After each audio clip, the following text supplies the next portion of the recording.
Adéròbí sí mi ibi àbá o ìyá yín ni wọ́n máa jí gbé orí fún wọn. ẹ ká sọ o. Ẹ ká sọ o. ẹ ń béèrè Sọlá káfíńtà. Èmi náà ní ẹyẹ méjì ẹja sàn gbogbo àdúgbò yìí. Ṣé ẹ ti fẹ́ kàn ni? Kí ni? Pósí ni. Ṣé fáwọn ẹbí yín? Ẹ má bínú o. Nígbà tí ń bọ̀ wá sí ṣọ́ọ̀bù lẹ́ẹ̀kan ní yànnẹ́lẹ̀ bàrákì ní bẹ̀rùn mo rí táwọn èèyàn ń sunkún tí wọ́n lọ́fọ̀ ọ̀sẹ̀ ohun ẹni tí mo sì gbọ́ tóun náà ń sunkún ní sí yéè tèmi bàjẹ́ o àgbákò mo gbọ́ òun yìí ń bẹ̀. tó wá débi bí ìmọ̀ tó wá rò pé àbí pósí ẹni tó kú níbẹ̀ ọ̀lẹ́ wa tẹ́fẹ́ kàn ni. Ó kàn pósí fún ọ lórí wàdà bí èpè tó síbi ibò. Ẹ̀dá kò tó rọ lẹ́yìn ológun èpè nísìn. Ìtẹ̀wá ní fún ọ lépè. Pósí ò fìtì mi. Pósí ò fìtì rẹ.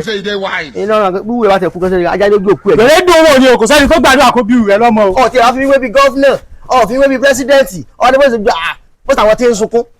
Ìwọ ọ̀rọ̀ wọn sọ fún mi o.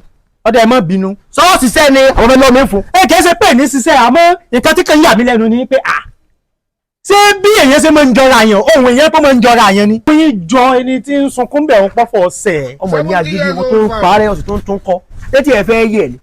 Mo lẹ́mi kọ́ wo mọ nǹkan tó ń sọ o.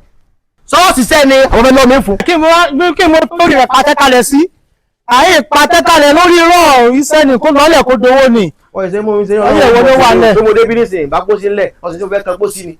Pósí lọ nǹkan bí. Gbogbo eléyìí kan fi léyìí ṣe side hustle ni kó sì gangan ní area of specialization. Ntọ́ àwọn tí ó bọ̀ ọ̀ra kan pósí ó wà.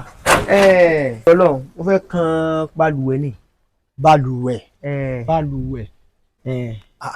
Ẹ má bínú ẹ̀yin kọ́ lẹ́sẹ̀ kó dẹ́yìn bẹ̀ wọ́n. Ọmọ karambà ni ọ. Ọtí ẹ̀ mọ̀ ní ọ̀dá mi mọ̀ lọ́wọ́ lọ́mí ìfòpọ̀ èmi ni. Ní tí mo gba 2 bedroom flat pẹ̀lú POP fully discharge. Fully discharge. Discharge wọ́n tún fi táàṣì sí ni. Sáré wà ń bẹ̀. Ṣé balùwẹ̀ tí wọ́n ti máa ń wẹ̀ àbẹ̀wò? Ara o láti máa ń jẹun rẹ́sítọ́rántì canteen. Ní balùwẹ̀ tẹ́mi mọ̀ kì í ṣe balùwẹ̀ tán ti máa ń jẹun èyí tán ti máa ń wẹ̀ mọ̀ mọ́. Ọ̀ sí fìlà orí rẹ̀ ní gbogbo ọ̀rọ̀ mọ́lẹ̀. Ẹ fẹ́ kan balùwẹ̀ sí ilé 2 bedroom flat kò bá tọ́lẹ̀tì wà ní. Kọ́kọ́rọ́ kan ló bẹ yín ajá jẹ́. Kọ́kọ́rọ́ wo nu? Ìyàwó rẹ ni. Ìyàwó mi bò ó. Ó tóbi ni. Ìyàwó mi ò tóbi mo dá ìyàwó mu mọ̀lẹ́ pa sáǹdì báyìí ni. Ẹ dáhùn tó lọ Ọlọ́run o. Wọ́n ti ń pín tajá tí fi ń kan lè mọ́mú ẹ̀mọ̀ gbà mí. Èwo ni ìyàwó mi? Ìyàwó yín bò ni. Tí bọ́mọ Yorùbá ni ìyàwó mi ọmọ lè pé ìyàwó rẹ náà ó yẹ kó ti yí ọ. Yẹ́ ìrojú ayé lóde báyìí. Irú wọn wo ó ní ìyàwó mi irú wọn sì ní bá bá rí anybody pẹ̀lú ìyàwó wọn ní ìsìn báyìí wọ́n mọ̀ tutọ́ sókè wọ́n mọ̀ fojú gbà ni. Ṣé wàá ní fojú gbà? Ẹ wá ń fìyà ẹ dáhùn tó lọ ìgbéyàwó mu àtàyìn bí o. Ìyàwó yín ẹ fi tiyín ṣe tiyín kébì náà fi tèmi ṣe tèmi. Sọ́ọ̀sì ṣiṣẹ́ ni àbọ̀ òròjọ́. Yóò náà yín 300 bay. Èwo tún ni béèlì ẹ̀yìn rẹ̀? Nàìjíríà ò tí ì sówó béèlì.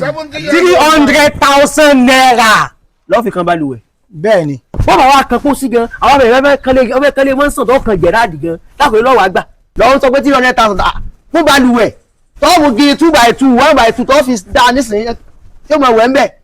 Ọlọ́run ṣàánú ìbá ṣe pé mo ti ra sọ ewì kíní àwọn weight loss fún kò lọ́ọ̀sì weight ni bí ìbá ṣe bẹ́ẹ̀ ni ìwù rẹ̀ mo sọ̀rọ̀ sí báyìí mo mọ̀ kápítà mọ́ lọ́mọ sẹ́ni tiẹ̀ lẹ́yìn ọmọ sẹ́ni kẹ̀kẹ́ lẹ́yìn rẹ̀ ó gbà pọ̀ ìṣe yẹn ó lọ ń gbà yìí sọ̀rọ̀ tó mọ̀ tó fẹ́ ṣiṣẹ́ lọ́dọ̀ rẹ̀ kò lè jọra wọn o.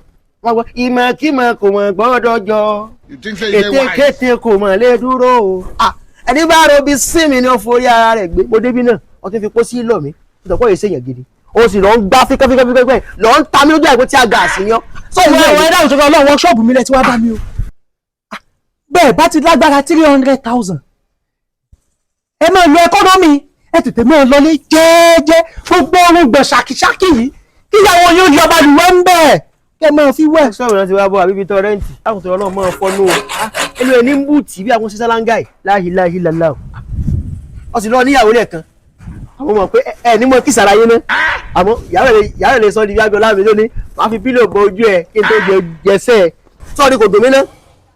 Wọ́n ní àwọn Champions League àti UEFAs wọ́n ní wọ́n play bọ́ọ̀lù mọ̀ pé wọ́n kún tẹ́wọ́n sáré tẹ́tẹ́ ni ó ojú ojú ló ń tẹ́tẹ́ ni ọ̀gbọ́n ti jẹ lọ́sẹ̀ inú bí wàá fi di bí next week ní síbáyìí sápá ó ti gbá ọ sọ́tún yóò ti gbá ọ sósì ọ padà wá bẹ́ẹ̀ ọmọ àlè. Ẹ̀yin fáǹsì mi ẹ gbọ́ ẹnu mi ń gbà.